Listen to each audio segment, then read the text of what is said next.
What up, fam? It's Mrs. Klein. Howdy, it's Mrs. Wolbrin. And we are here with the Lesson 15 podcast, Manifest Destiny in the Growing Nation. We're going to be talking about sections 3 and 4 about Texas and Oregon country. And as you listen, I just want you to keep in mind the guiding question.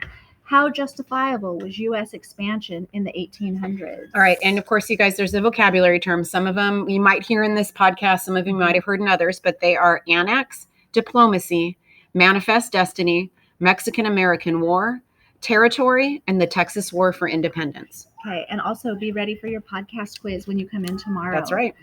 Okay. We're going to start talking about Texas. And we're going to start with Americans coming to Texas. So the story of Texas begins with Moses Austin, a banker and business owner who dreamed of starting a United States colony in Spanish Texas. In 1821, Spanish officials granted Austin a huge piece of land. After Moses Austin died that same year, his son, Stephen, took over his father's dream. All right, Stephen F. Austin arrived in Texas just as Mexico declared its independence from Spain, and he took control of Texas. Mexican officials agreed to let Austin start his colony under certain conditions, including that he select only moral and hardworking settlers.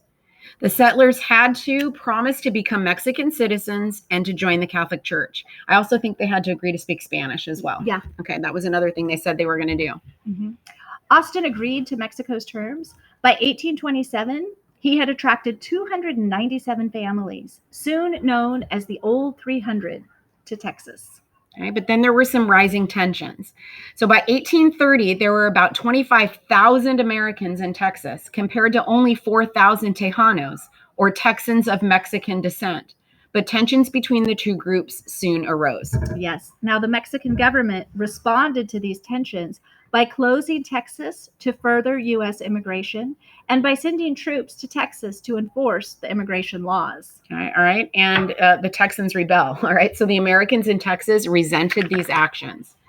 And in 1833, Austin traveled to Mexico and presented the Texans' demand to the new head of the Mexican government, General Antonio Lopez de Santa Anna. The general was a power-hungry dictator who once boasted, "If I were God, I would wish to be more." Gosh, dang, man, he thought highly of himself. Rather than bargain with Austin, Santa Anna had him arrested and jailed for promoting a rebellion. Soon after Austin was released in 1835, Texans rose up in revolt. And you guys have all heard of the Alamo. Mm-hmm. So this is when the Alamo comes into play. In late February 1836, a large part of Santa Anna's army reached San Antonio, Texas. About 180 Texan volunteers, including 8 Tejanos, defended the town. The Texans had taken over an old mission known as the Alamo. Okay, all right. For 12 days, the Mexicans pounded the Alamo with cannonballs until the first light of dawn on March 6th, when Santa Anna ordered his troops to storm the fort. For 90 minutes, the battle raged, and then it was all over. By day's end, every one of the Alamo's defenders was dead, and those who had survived the battle were executed on the spot by Santa Anna's order. Okay, all right. And Santa Anna's decision to kill every man at the Alamo filled Texans with rage. Okay. Also, I think he left like one survivor to say exactly what happened at the Alamo. Exactly. Like for those of you guys who've had me, I've told you stories about my grandma killing a rabbit and putting it in the chain link fence so that all the other rabbits would know what would happen if they got into her garden. And that's kind of like what went down. So like you can go and say, this is what's going to happen to you if you mess with if you mess with Mexico. All right. So Texas wins its independence is the next section because like clearly they're not happy about this. Sam Houston, the commander of the Texas Revolutionary Army, understood Texans' rage. However, as Santa Anna pushed on, Houston's only hope was to retreat eastward. By luring Santa Anna deeper into Texas, he hoped to make it more difficult for the general to supply his army and maintain its battle readiness. Although Houston's strategy was unpopular, it worked brilliantly. In April, Santa Anna caught up with Houston near the San Jacinto River. Expecting the Texans to attack at dawn, the general kept his troops awake all night. When no attack came, the wary Mexicans relaxed, and Santa Anna went to his tent to take a nap. Late that afternoon, however, Houston's troops staged a surprise attack. Yelling, "Remember the Alamo!" the Texans overran the Mexican camp, prompting Santa Anna to flee. However, he was captured the next day, and in exchange for his freedom, he ordered all his remaining troops out of Texas. The Texas War for Independence had been won, but Mexico did not fully accept the loss of its territory. Yeah.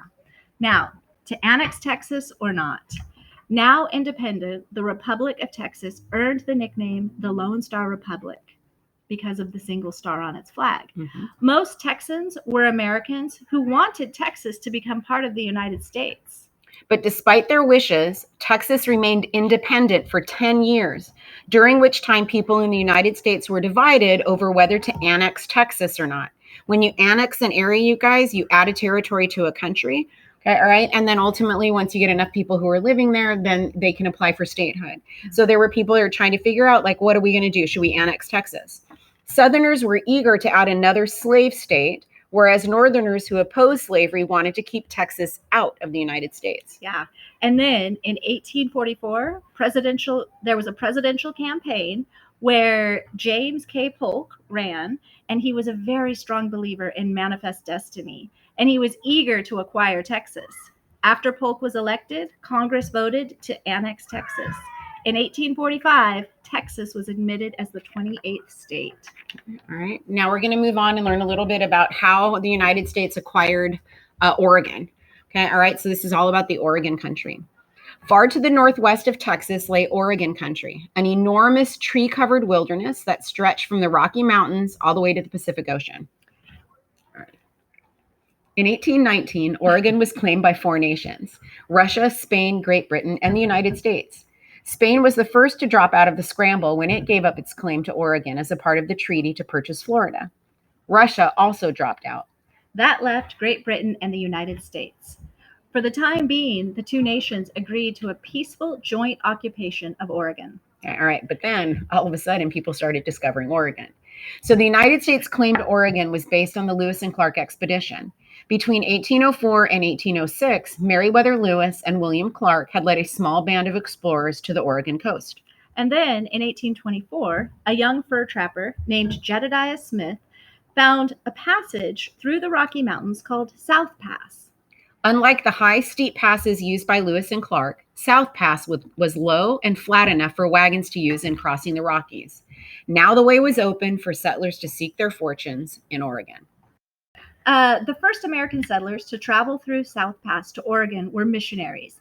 These missionaries made few converts among Oregon's Indians, but their glowing reports of Oregon's fertile soil and towering forests soon attracted more settlers. All right, these early settlers wrote letters home describing Oregon as a pioneer's paradise. And reports like these inspired other settlers who were looking for a new beginning. The Oregon fever has broke out, reported one observer, and is now raging. Okay, so all of Oregon or half. Along with Texas, Oregon fever played a role in the 1844 presidential campaign. Polk won the election with such stirring slogans as "All of Oregon or none" and "5440 or fight." Polk promised he would not rest until the United States had annexed all of Oregon country. However, Polk did not want Oregon enough to risk starting a war with Great Britain. Instead, he agreed to a compromise treaty that divided Oregon roughly in half at the 49th parallel, which now marks the western border between the United States and Canada. Okay, and Polk got neither 5440 nor a fight. What he got was a diplomatic settlement that both the United States and Great Britain could accept without spilling a drop of blood. And that is it for this podcast. So see ya. That was fun. Let's do it again sometime.